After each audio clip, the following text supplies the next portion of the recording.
Smoking out the window. Hello everyone, welcome back to my channel. In today's video we're doing a start to finish tutorial on this frontal body wave wig from Ali Pearl. All the specs and details will be down in the description box, but let's hop right into the tutorial.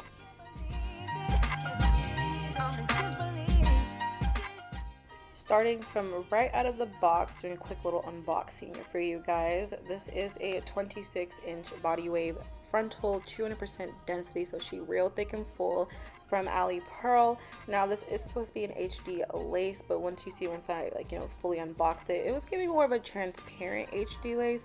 And the big difference to me is that, while it does melt really nicely, it has like a little bit of a whitish cast, which you kind of get more with the transparent lace. Lace still melted pretty well into my skin, as you see in the result clips, but for those of you with more darker, deeper skin tones, you might have a bit more trouble getting it to mesh, so just keep in mind with that, it's more of a transparent HD than a full true HD, which, true HD lace works for every skin tone from really dark, deep to fair tones.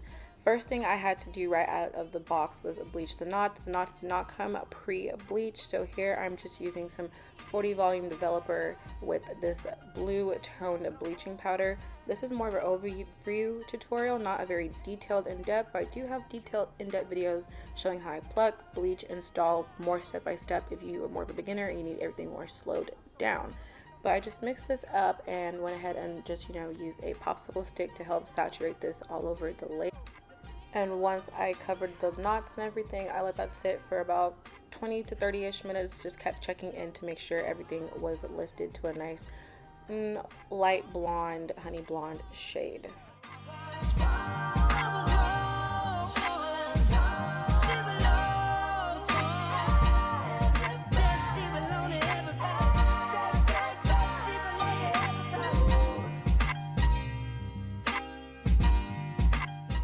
Once the knots were lifted, I'm using this purple shampoo to go ahead and help tone out some of that orange. I let this sit for about another 5 minutes. Go ahead and give it a good wash out.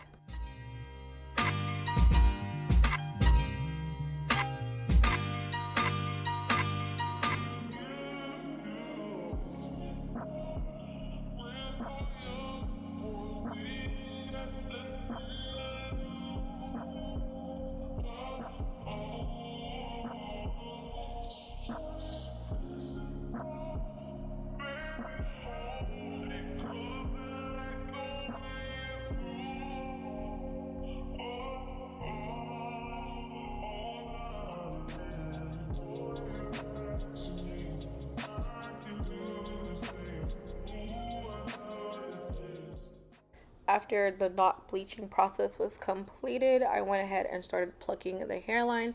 Like I said, this is more of an overview to kind of show you all the work I do to prep the wigs.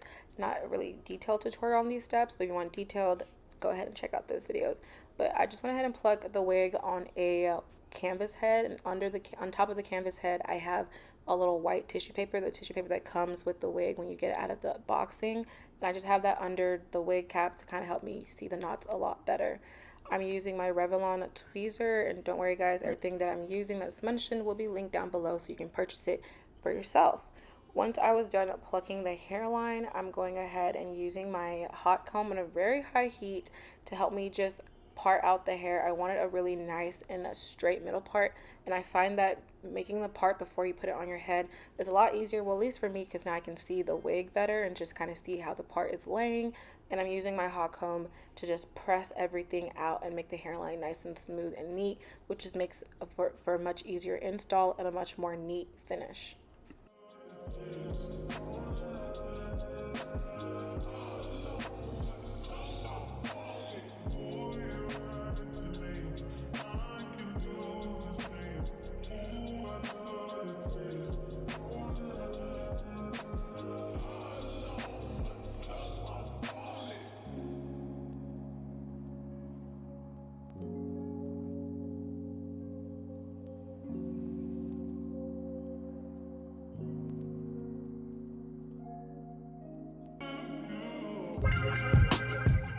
Our hairline is looking nice and neat. Middle part is looking beautifully plucked, and it's time to install.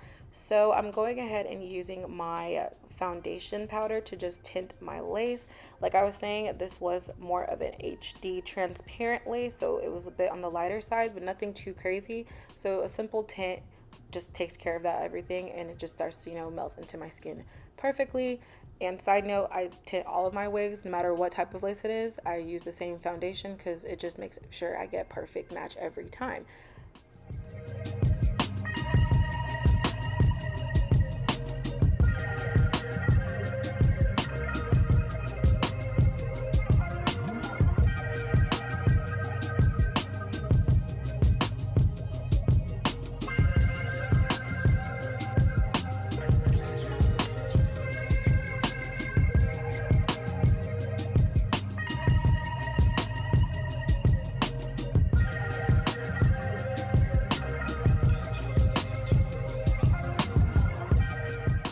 For my adhesive, well, not really adhesive, more of like a glueless adhesive hairspray, I am using the Ebon Lace Spray. Today I was trying out the black hairspray, which is supposed to be more stronger hold, water resistant, just a bit longer lasting than the standard red one. And I was trying out a different method. If you're watching me, this is kind of a lot more differently than how I install my wigs. I tried spraying the hair in layers and then applying it to see if I could get like a longer hold, because I was wearing this wig for a vacation. I wanted it to last longer.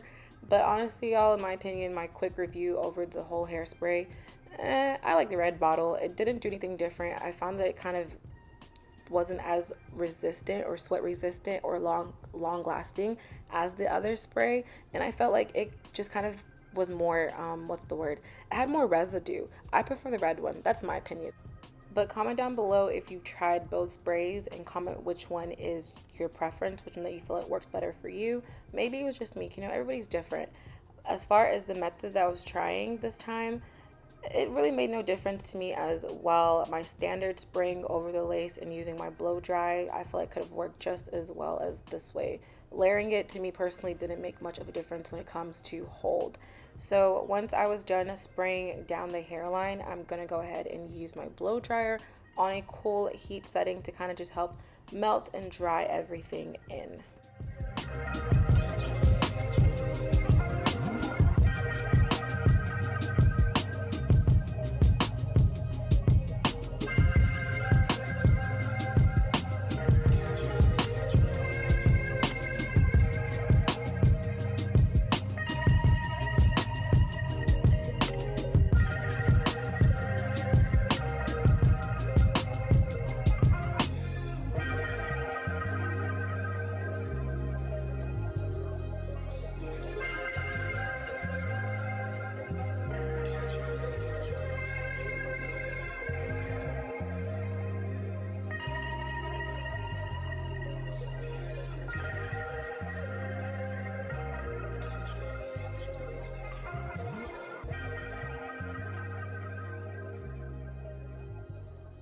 I wanted to make sure the lace was properly, glued down before I went ahead and started swooping my baby hair. So I went ahead and used an elastic band to kind of just set the hairline and set the spray in place so I don't get any lifting.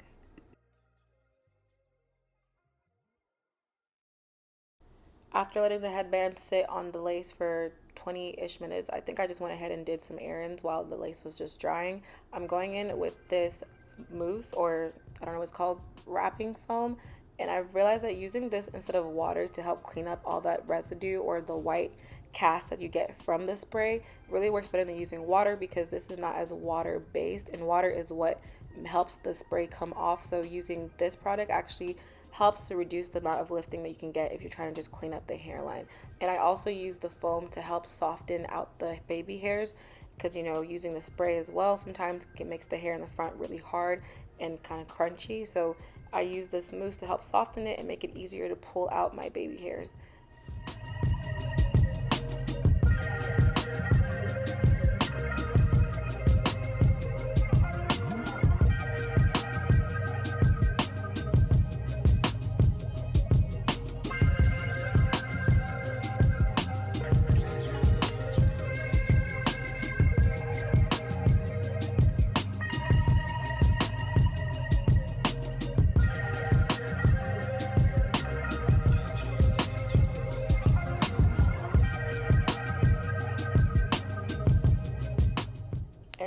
really clean up the hairline and make it seem more seamless and more of a meshed perfect match, I'm going in with some more concealer. I'm so sorry, with some powder, and I'm just buffing that into the lace to kind of just get rid of that white cast I was getting from either the lace itself or from the product. I don't know. Everything's just looking a little ashy. As you can see, now it's more melted. It's looking more like, it's my scalp. And now I'm just going to go ahead and do my baby hairs. For my baby hairs, I decided to curl them, which is not necessary for laying your baby hairs, but sometimes, especially if you're a beginner, this can kind of help it just much more easier and helps the hair lay more flat. Also, to help make sure my baby hairs are laying nice and flat, I do like to go in with my hairspray or ebon spray and just spray onto the actual baby hairs and just push everything down.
Baby hairs are nice and laid, and you know me, I like to keep it really simple, so I just like to do four, not too many, but dramatic enough so you can see them at baby hairs, so still giving that baby hair look without having too much baby hairs. And also, I don't have time to be swooping. I get so exhausted trying to swoop my baby hairs, to be honest. I wanted everything to lay really flat because, I don't know, this wig just wasn't feeling like it was secure. I feel like it was really the spray. So I went ahead and I did a double wrapping method. I used the elastic band to help ensure that everything is nice and laid. And I also went in with the satin scarf over the elastic band because sometimes satin scarves also just work with the spray and makes everything really sticky. So using the elastic band works better, but a satin scarf does help make the hair nice and smooth. That makes sense? I don't know. So while that was going on, I decided I wanted to use my curling iron. I don't really use it often. I bought it and I never use it because I don't know how to use it, but I'm trying to force myself to use it more because it was $50. So, you got to learn how to use it. I was watching a tutorial on TikTok of this girl showing how to properly use it. So there's not much me giving you a tutorial because I don't know either, but hopefully visually it makes sense. I'll try to link down the girl's tutorial because she really helped me explain how to use it. I'm also using this Chi Silk Serum Heat Protectant / Shine Spray to help protect the hair but also add shine to the curls.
okie dokie. Here I am, just, cleaning up at the pieces.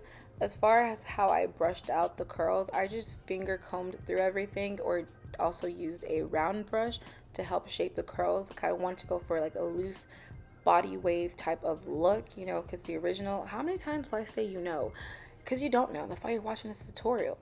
Jeez. Sorry, guys. But yeah, I'm using this round brush to kind of help just loosen up the curls, but still help give it body. But that was really it for this look. I loved how well this hair curled. It had shine. I also added layers as well to help let the curls just form and flow better. But this was one of my favorite looks. It's so simple, but I don't know. I just really have a thing for simple, clean, finished looks. We've made it to the end of the tutorial. Thank you guys so much for watching. I hope you enjoyed the video. I hope you stayed till the end. And peace out, Girl Scouts. Have a lovely, wonderful day.